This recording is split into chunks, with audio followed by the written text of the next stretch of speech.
Good, shocking. Good idea. All right. I'm delighted to have Claire and Richard here today. Clare Greene left Cleveland, Ohio for California in 1973 and never looked back. I did the same thing with Youngstown, Ohio. Not the same date, but it's understandable. After getting her master's degree in literature from Sonoma State, she and her husband Steve published the Mendocino Grapevine weekly newspaper in the 80s. They raised their two sons in Santa Cruz, where Claire worked as an administrator at UC Santa Cruz until retirement. She manages and sings in the McHenryville Community Choir, as well as serving as vice president of the Humboldt County Civil Grand Jury Association. I'll learn to talk one of these days. It's very annoying to have this congestion. Richard Bergstresser. That's really interesting name. Bergstresser. Bergstresser.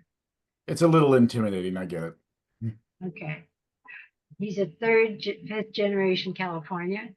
He received a BFA in technical theater, lighting design from the North Carolina School of the Arts, and went on to work in some of the largest regional theaters in the country.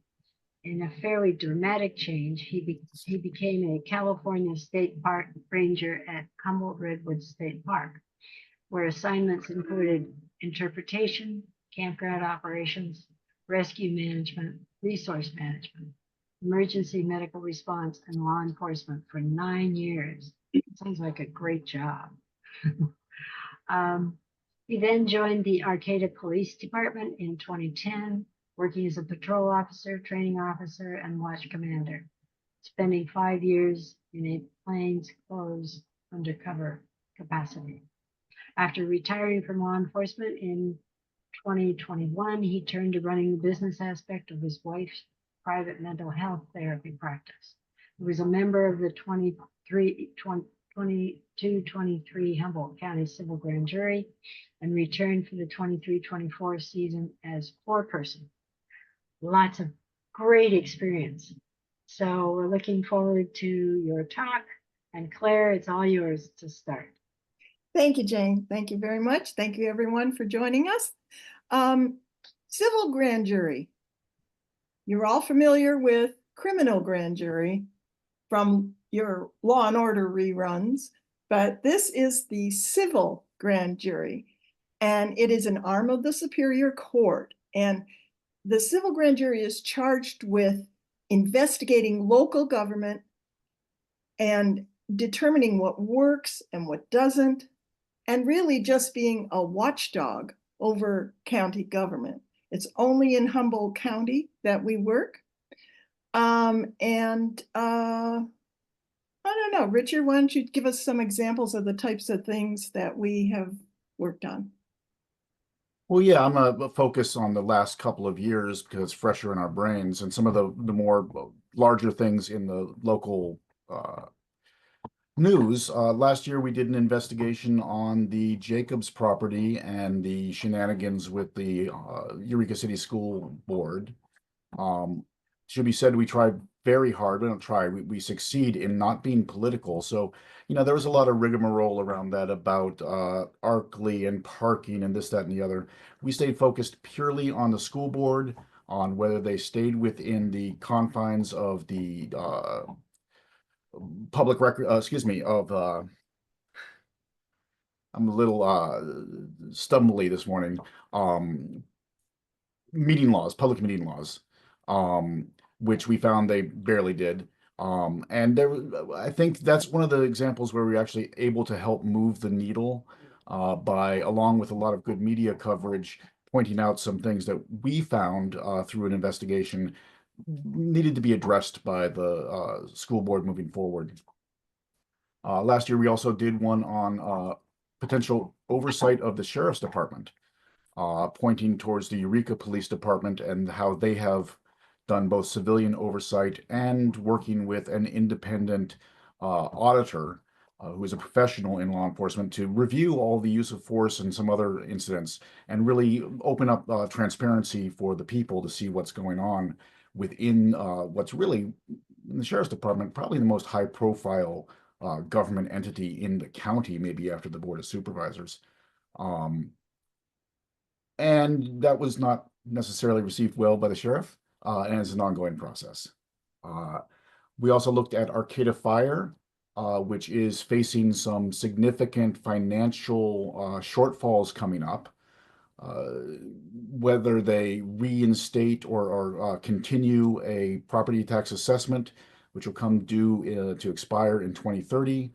Also exploring some things with Cal Poly, where Cal Poly receives services but doesn't pay for services. And it really came to light when we were talking about those dorms and 7-story buildings and Arcata Fire's inability to work with those buildings, no ladder truck, etc. So that our conclusion for that came down to the people of the district needs to decide what level of service they want and what level of service they're willing to pay for. So really, again, that was just opening up to look at the larger picture. And the final ones I'll bring up. Unfortunately, about every year, a report comes out on child welfare services. And unfortunately, those don't move the needle. There's a certain intransigence that we've discovered, which is sad. Last year, we looked at the Office of the Ombudsperson.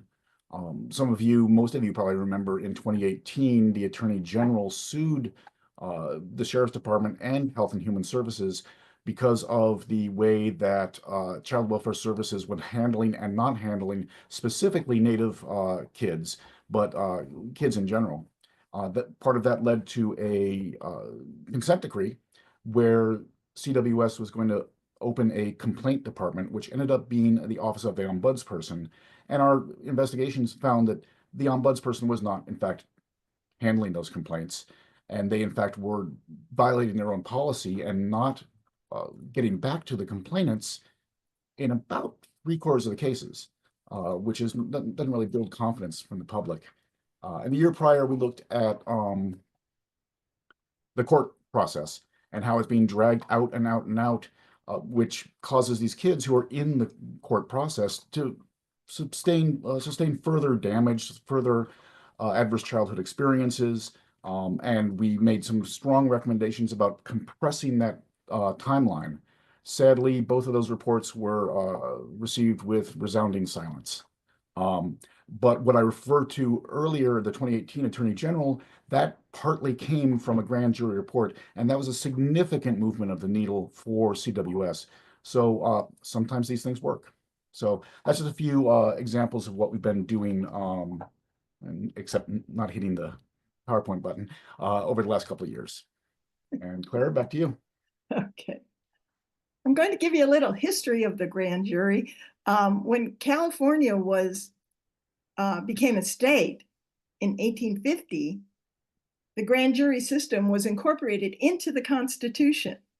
It's only in California, and there's something in Nevada that's similar.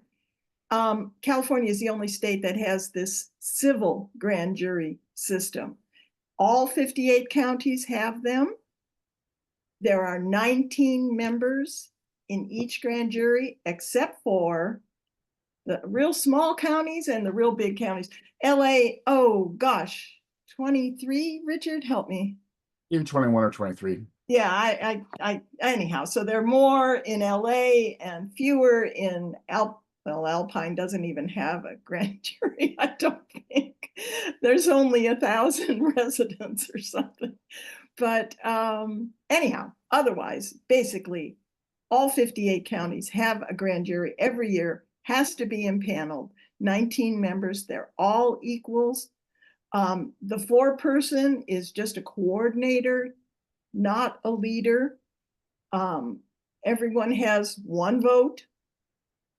And the interesting thing about these 19 people is that 12 of the 19 must agree to either pursue an investigation or for any major, to submit a report to the judge. 12 people have to agree. And if you think it's easy getting 19 people in one room and getting 12 of them to agree, not always, not always. But the beauty of these 19 volunteers is that they are civic minded. They are For the most part, smart folks. Pleasant to be around, usually, but you have some outliers. And it's okay because you only need 12 of the 19 to get along.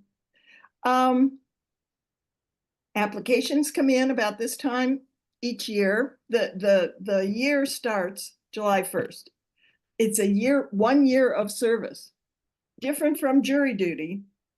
You start on July 1st and you go through to June 30th. So applications are coming in now, and folks have a brief interview, and then their names are actually drawn from a hat of the 19, and then there are alternates. And then they serve. Richard, let's talk about investigations. Sure, I just needed to get the dog out. The bone Okay. chewing might have been a bad background noise. Um, I did want to add, yeah, literally, the judge draws the members from a hat.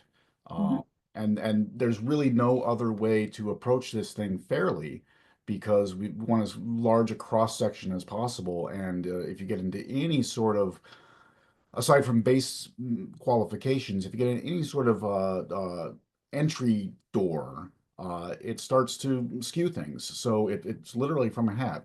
People have a hard time believing that. Um, so let's see here. Um, what can and we cannot investigate? So it's important to remember that this is the Humboldt County Civil Grand Jury, and there is one in every county. So we are focused within the borders of Humboldt County. We can investigate any aspect of local government. That can be county government, municipal government, or special districts. Special districts are kind of the hidden part of government. A lot of people don't think about it, or they think maybe only about the things that affect them specifically. For instance, I live in the Humboldt Community Services District. I vote for my board. That's an elected body. There are something like 50 special districts in the county, fire districts, the harbor district, joint powers authorities, water, sewer, etc. So people really forget how much of their life is affected by special districts. So we look at them, which is kind of fun. Um, what we can't investigate is individuals, unless they are an elected official.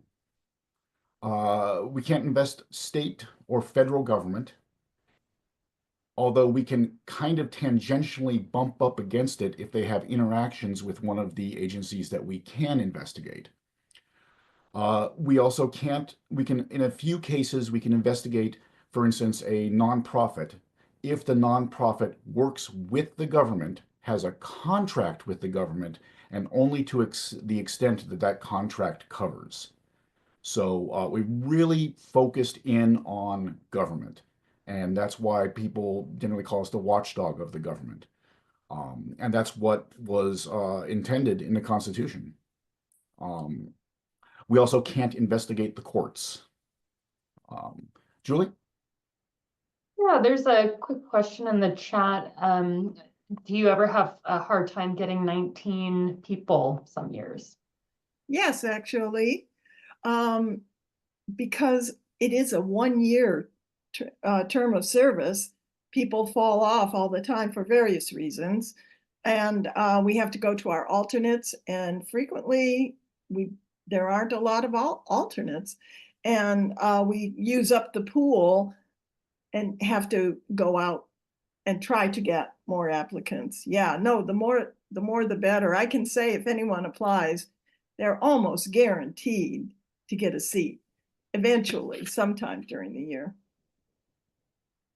And, you know, we've had a lot of chat within the grand jury community, for whatever that's worth, about why. And there's talk about the spirit of volunteerism and the spirit of community being less than it used to be. People working later into life due to economic needs. So it does get tricky. You can usually seat 19 people at the beginning, but people drop off. They find out this wasn't for me. They have life changes, illnesses, whatever. Backfilling those jobs, those positions is tricky. Okay, so we can't investigate those entities. What we investigate comes, generally speaking, from citizen complaints. We'll show you at the end the link to find a complaint form on the website. Complaint forms will come in either email, mail, literally slid underneath the door of our office in the courthouse. They can be anonymous. It's really great if they're not, because everything needs follow-up. It's impossible for you to write on 5 pages all the information that you probably need to give to help us get an investigation jump-started. So they do usually start from a citizen complaint. Sometimes they'll start from within the grand jury itself. Let's say, I can say this, last year we did we'll get to confidential in a minute, which is why I hem and haw on some of these things. We did an investigation on the hiring processes of the county, and how those could be streamlined. That came from within the grand jury because it was a topic of conversation. We had the capacity. We didn't have complaints that looked like they were going to override that, so we just ran with it. What is interesting is most of these investigations will start in one place and then morph off into something else as we learn more and more. The Child Welfare Services one that I referred to earlier started with a complaint about a lot of things, including the ombudsperson's office. And as we discovered, we couldn't address a lot of those things because they were personal issues or one-on-one issues. We're looking for systemic things we can look at. If one person has a really bad experience with a certain agency, we can't address that specific instance. But if that opens the door to systemic problems, absolutely, and that's really the best way to go. So unfortunately, a lot of people don't get the satisfaction they may want because they don't necessarily understand what the box we're working in. Also, unfortunately, when someone makes a complaint to us, the only thing they'll hear from us is if we have follow-up questions. Whether we decide to investigate or not, we can't let them know because we do work in secrecy. So that can be a little frustrating for complainants. So that's kind of about how we get these things bootstrapped. What powers do we have to investigate these things? Well, we are an arm of the Superior Court. So that comes with responsibilities and privileges. If you are called to an interview with the civil grand jury, you must show up. If the power of subpoena exists, I can only think of one instance in the last number of years where it's been necessary. Actually 2, one of which where the interview subject's employer, because he was going to say some things about his employer, he wanted to be subpoenaed so that he could show the employer that, hey, this wasn't my call. And I completely respect that to save his own backside. So we don't really have a problem with that. We'll get into the specifics of how we do that. We do get all government documents, with the exceptions of the things that you would normally get from not get from any public records request. We're not getting personnel files and that kind of thing, or ongoing legal issues. But what we can do is cut through the red tape. We don't need a Public Records Act request, a Freedom of Information Act, any of that. They know that we get it. And if we need to, again, last year we did subpoena some records because they were kind of dragging their feet. And we only have a year to get this thing done. So you have that power of subpoena if needed. But really, very seldom do you need it, and very seldom do we want it, because that really seems to set up a adversarial thought in the subjects, and we don't want that. When we do an interview, it's not an interrogation, it's an interview, it's a chat.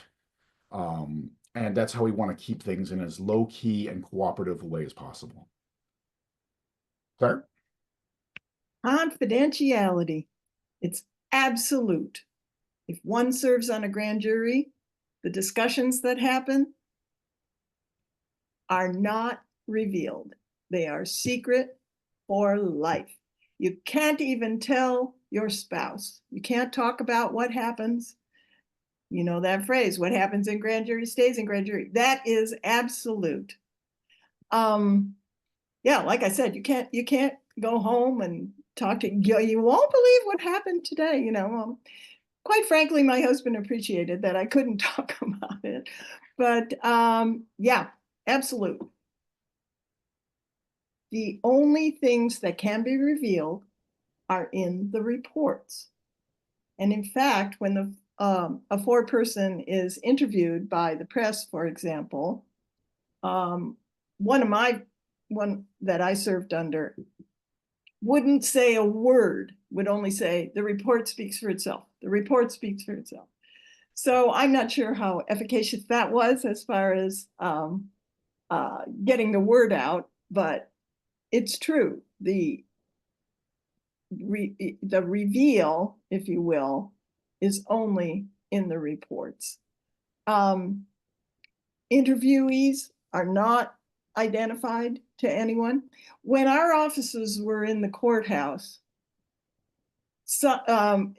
which was just down the hall from the Board of Supervisors office, sometimes folks would be seen going into our interview room, and that would reveal that we are interviewing that person, and that was disturbing. So now the grand jury does not meet in the courthouse, so we have much more ability to keep our interviewees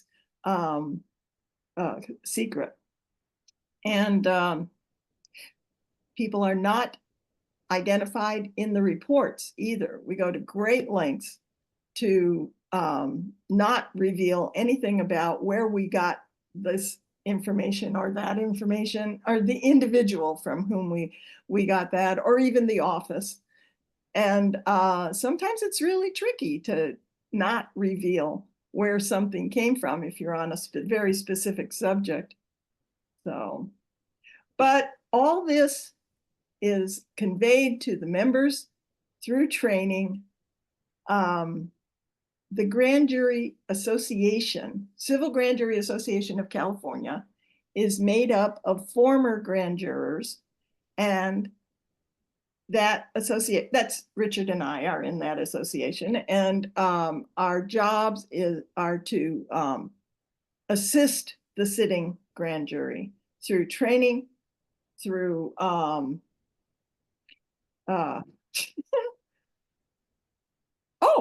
getting the word out, trying to recruit, and holding their feet to the fire, which we'll get to in a little bit. yes. So the training there's a basic 2-day training that's local, and there are training on how to write reports, training on how to be a foreperson. These are all provided by the association. And then there's in-house training. Once you're seated impaneled, then there's more training. I guess what I'm saying is you're not just cast out and into the world and saying, hey, go do a report. There's lots of training and lots of help that continues throughout the year from the association. So time commitment. Yeah, Julie, I think we're heading you off on the pass on this question. Go ahead. I didn't see it. We're getting to it right now. Go ahead. No, Claire, go ahead. You're about to address the question anyway. Yeah, I was going to read the question in the chat, which is about what's the schedule, time, meetings look like? Good timing. That's great. Each grand jury makes its own rules, makes its own schedule. But for since COVID, and we have had to use Zoom, we use a committee structure as well as the whole group meets. So it's 2 days a week right now, I'm saying, because it could change. If the individuals who make up the grand jury need a change in schedule, they can do that. But right now, the committees meet via Zoom on a Tuesday, and then on Wednesday, the entire committee called the plenary session meets in person. And that's a 6-hour commitment for the week. Again, that doesn't really change that much, but each grand jury sets its own rules. So, but then there's interviews, there's research. Those things take more time. When you get to the end of the year, like now, and there's report writing being done and editing and more fact checking, that takes more time too. So, but an individual could do it on their own time. The only set times would be the committee meetings and the plenary session. And well, of course, any interviews or tours, lots of tours that we do. So those are set times, but everything else, if you want to do some research, do it on your own time, whenever is convenient for you. And the writing, same thing. It's just when you meet is set, but it does increase. It does increase as the year goes on and as things are set with regard to which investigations you're going to do, which reports you're going to write. And 19 people, some folks have strengths that others do not, and vice versa. So if you have a good editor, for example, that individual might spend more time around April, May. If you have a good researcher, that person might be spending more time around winter and early spring. So it does vary, but what do they say? They say 20 hours a week on the application, but that's not every week. It varies throughout the year. Did I miss anything, Richard? I don't think so. I wanted to add, because I always want to, just going back to confidentiality for a quick moment. If you are an interview subject, you may talk about it after a report is issued or 1 year after the session, whichever comes first. The importance is incredible, not just for people's jobs and for their lives, but if we interview someone and it gets out that they were with us, who's going to trust us moving forward? If we say we're not going to get you in hot water and then someone gets in hot water, we've lost all credibility, which completely compromises our ability to go out and do investigations. And then just to the time commitment, it really is up to the person. 6 hours is minimum. Tuesdays and Wednesdays, I don't want to say they're set in stone, but they're kind of set in stone because you have to give applicants some parameters, and that can't be a moving target. And then finally, yeah, we produced, I want to say something like 180 pages total of report last year. So consider just what it takes to get 6 committee members and then 19 people ideally on board with the entire process, the what you've discovered, how you want to present it. It can be pretty busy towards the end of the year. Don't want to lie to you. But again, if you're the primary or secondary author, that might be a 20, 30, sometimes 40-hour a week, but it's up to you. And let's see, I'm just going to get ahead of Julie for a moment. Work groups by topics, we're going to get to in the very next section. And absences for vacations, yeah, people have lives. This is a volunteer gig. So if you need to go on vacation or you have a family issue or whatever, you do it. We prefer that you can schedule it as far out as possible. And really, you can't miss more than, say, a month's worth of work and still be effective. Not that you won't be effective, just be less effective, because anything that diminishes from the group diminishes from the ability to get things done. That said, again, people have lives. So let's see. Did train in time. What I need to do is pay attention to hitting that button. So the structure, which is the last question we got. So the way it currently works, and this can be massaged, it can be different. It's similar in most counties, and it's been the same way for quite a number of years, is we work with 6 investigative committees. There might be other committees like an editing committee, um, financial folks. We have a social committee. Last number of years, we've been doing a monthly lunch and then a few other things, a holiday thing, which is really nice because it gets people to know each other a bit better, and it's team building. And this is a team.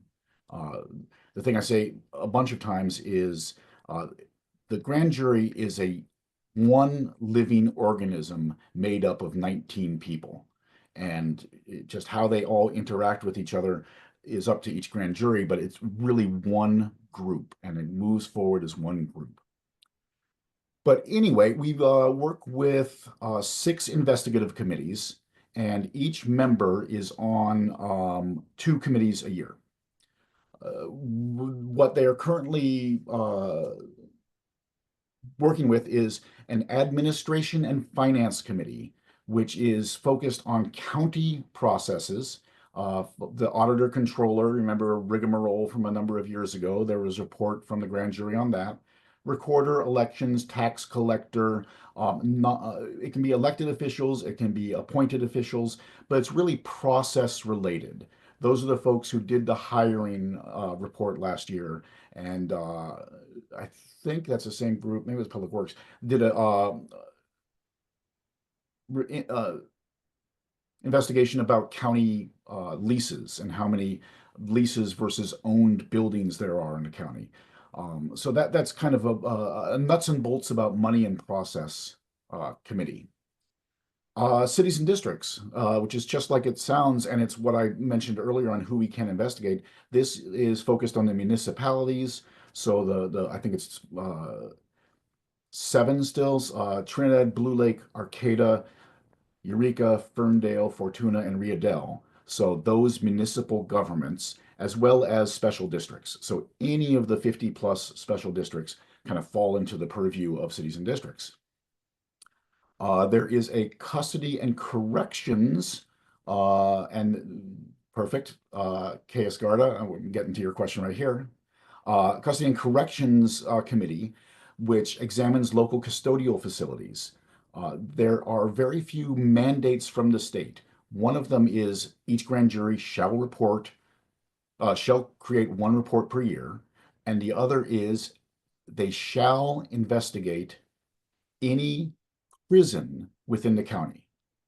Now, we only have 1 prison within the county currently, which is the Eel River Conservation Camp, which is a Department of Forestry / CAL FIRE and corrections camp. It used to be High Rock, that's now gone, might come back, whatever. So purely by statute, that's the only thing that must be investigated every year. However, we always do the local jail. Some folks interpret that as a must do. I believe by the strict letter of the law, it's not, but we do it every year. We also do other things that we consider custodial, whether it's people or animals. We do the animal shelter every year, the coroner's office, Semper Virens, the secure mental health facility, juvenile hall, and a few other little things, the sheriff's farm, things like that. And those are inspections and then investigations on things that are found in the inspection.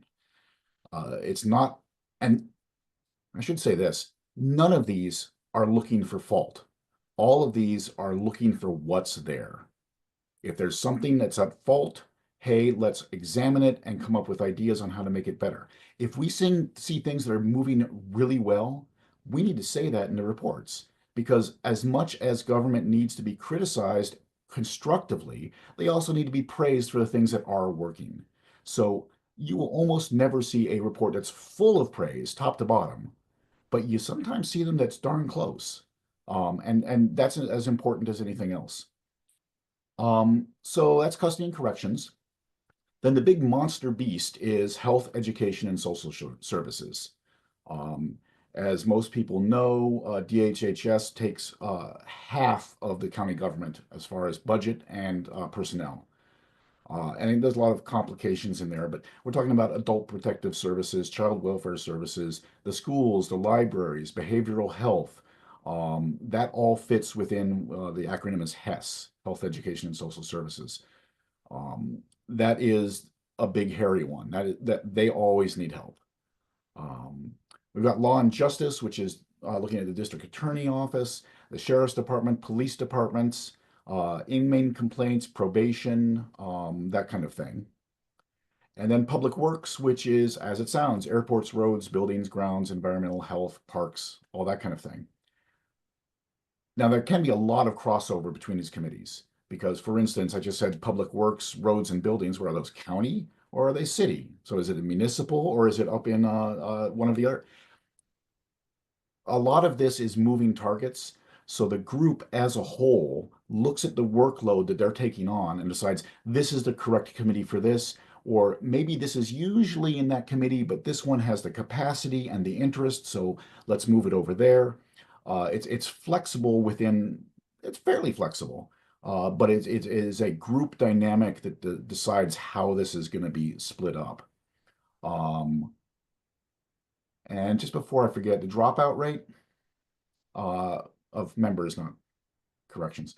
Dropout rate, it depends. We started with 19 last year. We ended with 16 out of necessity.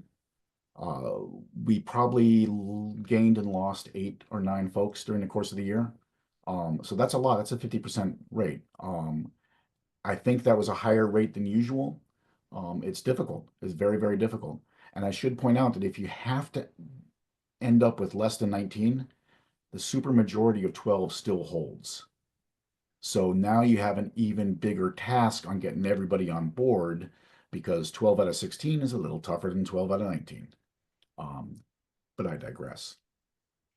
So there can be crossover between the committees. If any criminal activity is found, you stomp on the brakes and you talk to the district attorney. We do not do criminal issues.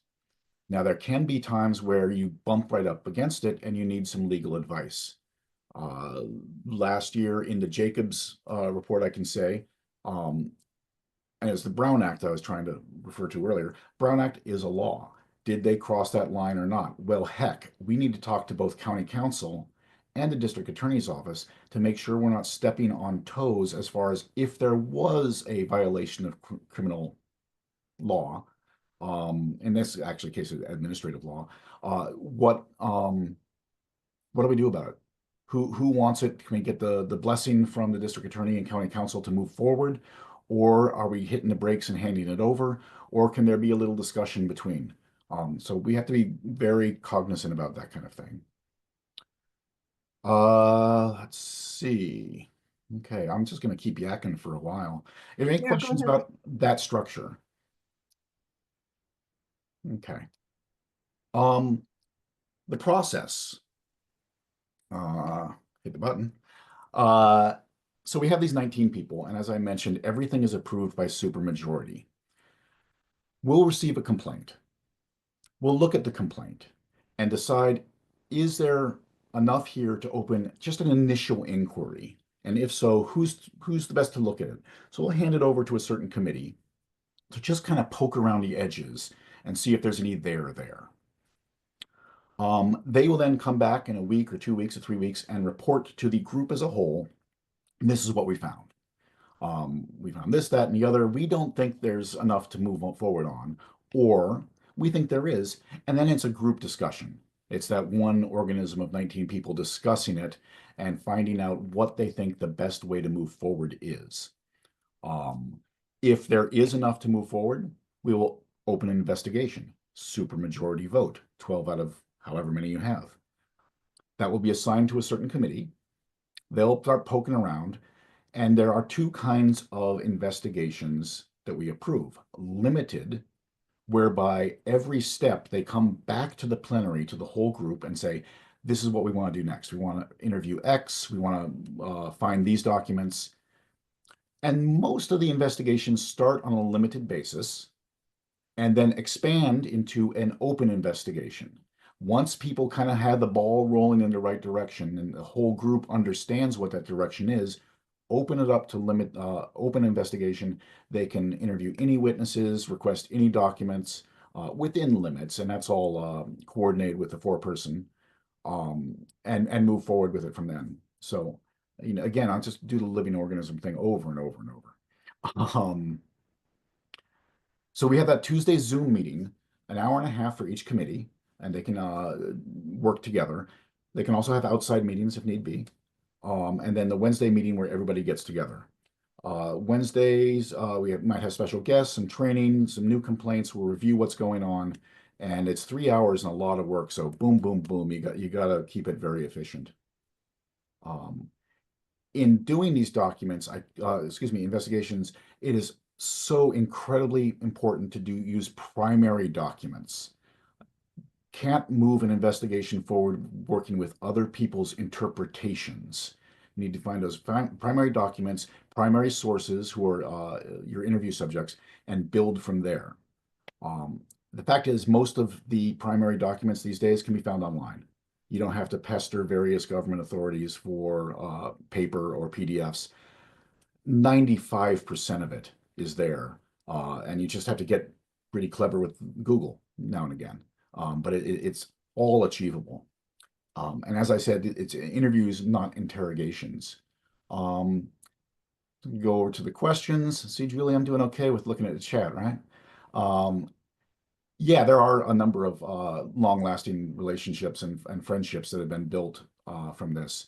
I've got a couple people I keep in touch with quite regularly who served with me in the last couple of years. I know that Claire has a number of relationships that are ongoing from folks. Yes, I've had some of my most valuable friendships came from my service on the grand jury. Yes. Yeah. I mean, I don't want to say it's a pressure cooker, but you're working with people in really sometimes complex situations. So yeah, relationships build. Sometimes friction builds too. And we try to nip that in bud and just work through all of that. We're 99% adults there. There's that 1% that so we work through those frictions. And typically do a second year. As I mentioned, Claire, I think you had 3, 4, or 5. Yeah.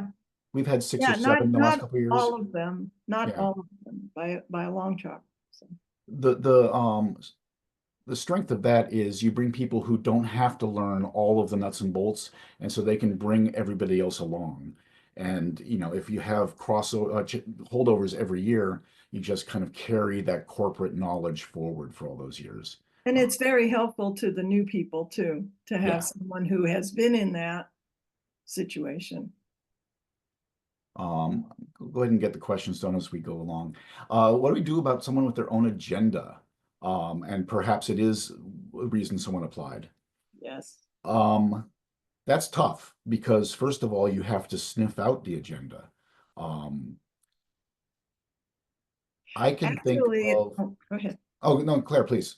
Actually, it's part of the interview process. We make it crystal clear to the interviewees, to the applicants, that if you think you're coming on the grand jury to get your potholes fixed in your road, don't count on it. It takes 12 people. We explain the whole thing to the interviewees so that we try to weed out that kind of thing. But how to deal with it, that's really up to the group. If the group wants to take up this issue, it will. If it doesn't, it won't. And this person can either continue and be helpful or quit. That's one reason it happens. Yeah, an agenda will pretty much show itself because 18 people will be listening to one person saying, hey, I see a thread here. And like I said, needed a majority to do it. I've seen 1.5 people walk in the door with very clear agendas, and they didn't get far with them. When I was the foreperson, it took a nice little sidebar, pleasant discussion, but that doesn't go very far. All hats and t-shirts are considered. You're not allowed to wear your hat into the meeting. And it is, excuse me, my dog is, UPS must be here. It is made clear, and every year the grand jury members agree to a code of conduct. Usually, number one is no politics, no religion.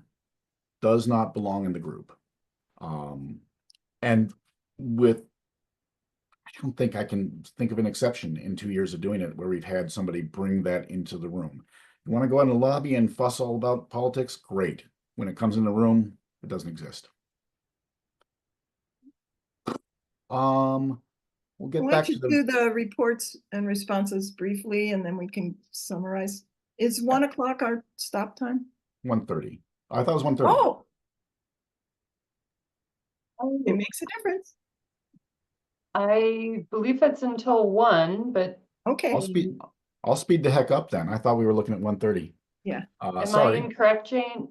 I'm pretty It's sure. actually until 1:30. Oh, it is Oh, 1. good. Okay, as we were. So I I can keep- apologize. I'll keep yakking then. On the question from Jane about the value, I think we'll hit that at the very end in an organic way. The reports. Okay, here we go. As I said, you have to produce at least one report per year. We usually produce 8 to 10 each year. One of them set in stone. It's going to be the custody and corrections report on facilities. Each report has a fairly strict structure of format as it moves forward. Introduction, background, discussion, etc. There's a fair amount of room in there to change things around a little bit. Some come very technical, some are a little more colloquial if the topic is appropriate. Some have the background section on its own. Some have a lot of background in the general discussion because we figure that takes the reader through it better. That's entirely up to the committee with input from the group. What is in there is a pile of facts. Because when you get to the next section, you need to be referring back to those facts. And what the next section is each report must include at least one finding and one recommendation. Now, a finding is not a fact. A finding is a reasonable conclusion based on the facts. We try to keep these things into little snippets, 1 and 2 sentence finding. If that means you have to do 10 findings to get through everything that you think belongs there, great. Because you want to keep it little snippets because the agency that responds, whether it's the Board of Supervisors or an elected official or your city council, will respond to exactly what they've seen. And if you have complex or compound findings and they find one little snippet that they disagree with, it throws out the entire finding. If it is, in fact, inappropriate, if there's one little misstatement, or even if they think, and they'll articulate, and I'll get to that in a second, getting ahead of myself, it's best to keep these things in very small bites. And if that means you have 20 bites, so be it. So that is reasonable conclusions based on facts. Then the recommendations is, if you had a finding that was critical, how should we fix it? The same rules apply. Keep it as simple as possible. And whenever possible, don't say money, because nobody has money. And even if they do, they're going to say we don't have any money. So try to be very careful about how you make these recommendations. If you can make them cost neutral, great. Just demonstrate it's cost neutral. So what then comes back is the responses. Each government entity has at least one group that must respond. For any of the county agencies, aside from elected officials, the Board of Supervisors gives the response. And by law, they must respond. To your findings, they can say whether they agree or disagree. And if they disagree, they have to tell you why. If to the recommendations, they have 3 possible responses. We've already implemented it. We will implement it with a timeline, or we will not implement it with an explanation. So that could be addressed to a school board, to an individual, the sheriff or the auditor controller, to the elected board of one of the special districts. They must respond, and they must respond in that format, which helps to create some transparency, because if they disagree, they can't just say, we disagree and move on. We need to know why. You need to know why. The people need to know why, because really, who are we doing this for? Is for the citizens. And that can be tricky because we're 19 citizens who come together to do some good. We have one county council assigned to us who is horrifically overworked and really can review these and make sure we're not slandering someone or just stepping into legal poo. And that's the extent of our legal coverage, whereas the county has a lot of lawyers. Everyone's going to vet this through attorneys and usually through a public information officer. So, and I'll editorialize for a moment. It's very telling to me that the county responds to these through a PIO rather than a department head. It kind of just shows where they're coming from. But anyway, I just can't say strongly enough how important it is to write the findings and recommendations in a clever, bulletproof way, because that's how you're going to get decent results from your representatives. Claire. Getting decent results. That's a good question. The value of what we do, we have that in one of our chat questions. The grand jury has no power except for publicity, for making known what's going on or what isn't going on. We submit the reports, the responses come back, and sometimes an entity will say, yeah, we're going to do it. We're going to do it by next January or whatever. Then in comes a new grand jury and they're doing their own thing. So the Association of Former Grand Jurors that I referred to earlier has implemented a process whereby we're looking at what promises were made by the, I don't know, Board of Supervisors or whatever. You said you were going to do this. Did you do it? And we're writing letters, we're following up. I have an example. One of the reports a few years back said that the trees at the Jacobs Field were tall and were hindering the pilots as they were trying to take off and land. And the airport folks says, yeah, we'll trim them. Okay, and they never did. Well, this is so obvious. You're driving by the field and these trees are up in the air. And so that was an easy one. So we wrote the letter. They said, oh, and man, within a week, they were cut down or trimmed or whatever had to be done. But it took the follow-up. And so our Association of Former Grand Jurors is doing the follow-up on all kinds of issues that they said they were going to do it. And we're asking them, did you do it? And we're touring and seeing if things that are obvious that you can see from outside if they were done. So, but our only weapon, if you will, is publicity and letting people know, the citizens know, that this government entity said they were going to do this and they have not done it. That's pretty much all we can do is publicize. And that's what we're doing. So why? Let me just add to that for a quick second, Claire. You can tell I get frustrated by the responses from the government, but that's only a part of it. We are sunshine. And so every report comes with a press release. And in the last couple of years, the Journal and the Outpost and Kim Kemp have all been really good about picking those up. So we try to write really impactful press releases with links to the actual report. James Falk on Keat has been very generous in, I think I was in there 4 times last year, in talking about the nuts and bolts of what we found. So really, as frustrating as the government responses can be, we get tremendous response from the public. And that's really who this is for. Even if they see intransigence on the part of the government, they have a fair amount of faith in the grand jury that we've shown them something that really exists. Go ahead, I'm sorry. No, that's fine. So why join? Why serve? Civic duty, absolutely. But it's also educational. My first grand jury stint was shortly after I moved here to Humboldt County. I didn't know squat about it.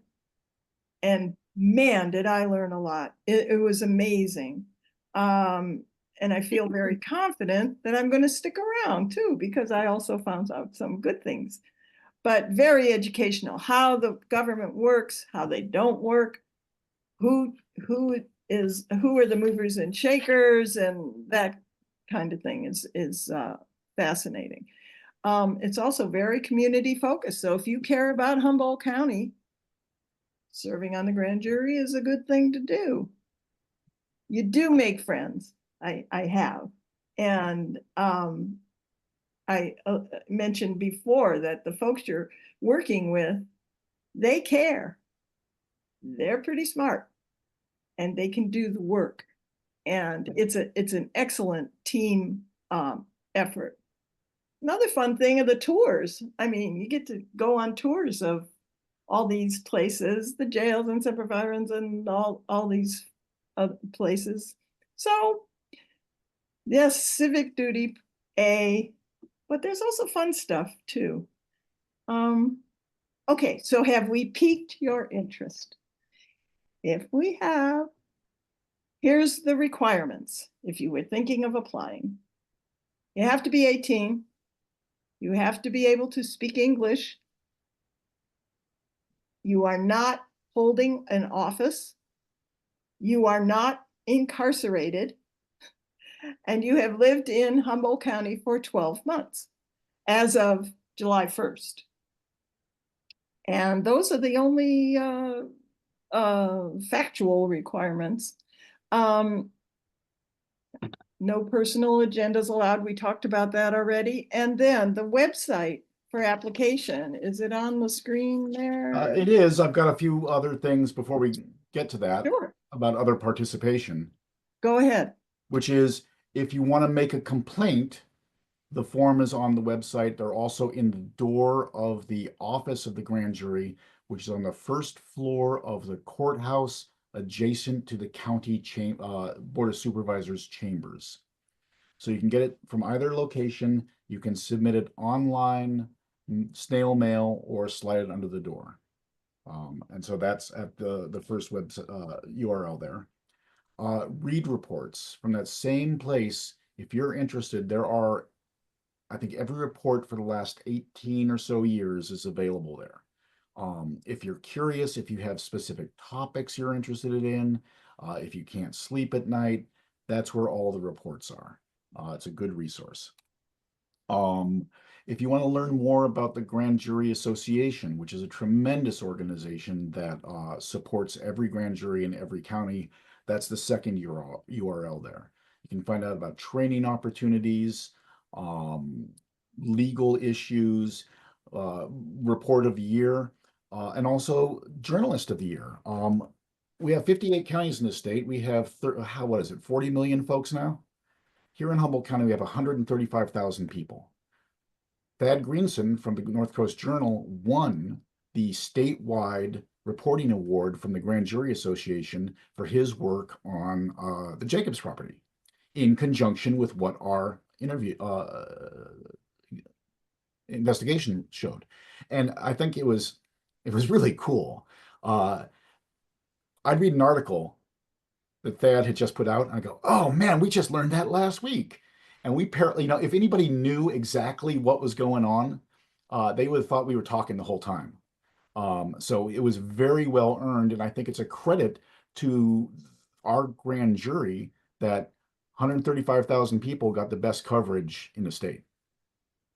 And then Claire? back to Yeah, so apply. HumboldtGov.org. You can go scroll down to the grand jury way at the bottom and click on forms. And you will find, as Richard said, complaint form, but you will also find an application. And it also can be submitted. I'm not sure it can be submitted online. I apologize, but I know for sure it can be submitted on paper. But so do check it out. I don't know. There's a question. Do you get any funding for your follow-up? Nope, just dues for the association. And the funding for the grand jury itself is the princely sum of $60,000 a year. Yeah. That pays for rent, although we moved into a much cheaper location this year. Your princely monetary reward is the equivalent of $20 for every 7 hours. And that is for your meeting times only and your interviews. So, you play your cards right, you're going to walk away with a couple $100 at the end of the year. Hey, mileage, don't forget mileage. Oh no, I was getting to the mileage. The big money is in mileage. That's where the big money is. Because we reimburse at the federal rate, which I think is currently 68.5 cents a mile. Next week it'll probably be $1.20. And so we had some folks coming from as far as Trinidad last year. I also want to say that if you live in Garberville or Hoopa or Orleans, you can participate. The grand jury will make accommodations to do as much of the Wednesday meeting via Zoom as possible. It really is difficult, no doubt, to not have the interaction and look at somebody across the room. It limits your participation, and that's just a fact of Zoom, I think. But those accommodations will be made to not limit it to the Humboldt Bay area. So that's our spiel. I'm hopeful that some of you, not all of you, will participate in our in the grand jury. Will apply. You don't have, just applying doesn't mean you have to do it, but we're hopeful that that you will. Are there any more questions?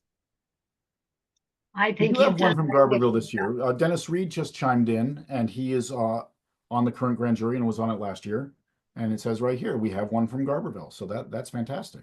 I didn't know that. Well, I want to thank the two of you for an excellent presentation on how to get involved, how it works, the benefits, and the possible aggravations. But I think it's a fine community service, and we really appreciate that you do this and that you come and present it to the people. So I hope you get a lot of people this year, a lot of volunteers, and a few maybe from OLLI, which would absolutely be great. I want to let you all know that next week on April 14th, we are going to have a discussion of the muscular system, health, longevity, and practical tools for aging with vigor, which we all want to do. And the more engaged you are, the more vigor you have, unless you wipe yourself out. Jazz Lewis has a wonderful collection of various machines and activities to do. He's very good. He calls it intentional fitness. And I have no fewer than 2 people I know that go over there and really say they get a lot of benefit from it. So you explore the intricacies of the human body and the nervous and muscular systems. You'll talk about optimizing our body systems and getting tools to get a longer, stronger, and healthier life. So meantime, have a great week, and we'll look forward to seeing you next week. And thank you so much for our presenters. Thank you, everybody. Thank you. You do valuable work. Thank Hey, did you you have a very question? much. Kay, did you have a question? Am I still on audio here? I guess I am. Yes. I was just wondering if they still printed the grand jury report each year. I used to help distribute those from Trinidad to Garberville, dropping them off at various locations, but I haven't kept up on it the last year or two. We do. As you might suspect, the demand for hard copies is less than it used to be. Yeah, We drop off a certain amount at the public library, at HSU. It's not Cal Poly, Cal Poly's library. right. And all the members take some, the new people get some, and then they are available. But no, the demand, we've ended up with a couple cases worth the last couple of years. Yeah, I know people usually go online, but I hadn't done it in paper, but I used to keep it and I often looked at it throughout the year because it would pop up. Mhm. So it would remind me to check in to see if there's anything going on. I appreciate your work. You guys have really been valuable, so thank you. Thank It you. used to be included in the paper as well. We actually That's true, still do yeah. that. In the Oh, you journal, do? there will be a it was been in the journal lately because they're a little more expensive than Times Standard, but they have a much wider coverage these days. And what will be there is a synopsis. It'll essentially be the well, a synopsis along with the findings and recommendations. So it's kind of the most essential information, and with any luck, it draws some people in. Now, if we could just get the responses. Well, I'm you with you know, on that, Richard. you know where this is where, and it's hard to do, but if you can either Zoom or preferably show up in person to the whatever board it is, on the day that they're giving the responses, and just let your voice be heard. Yep. I don't know how much it actually moves the needle, but at least it gets people on the record saying, Okay, thanks again. You all have a good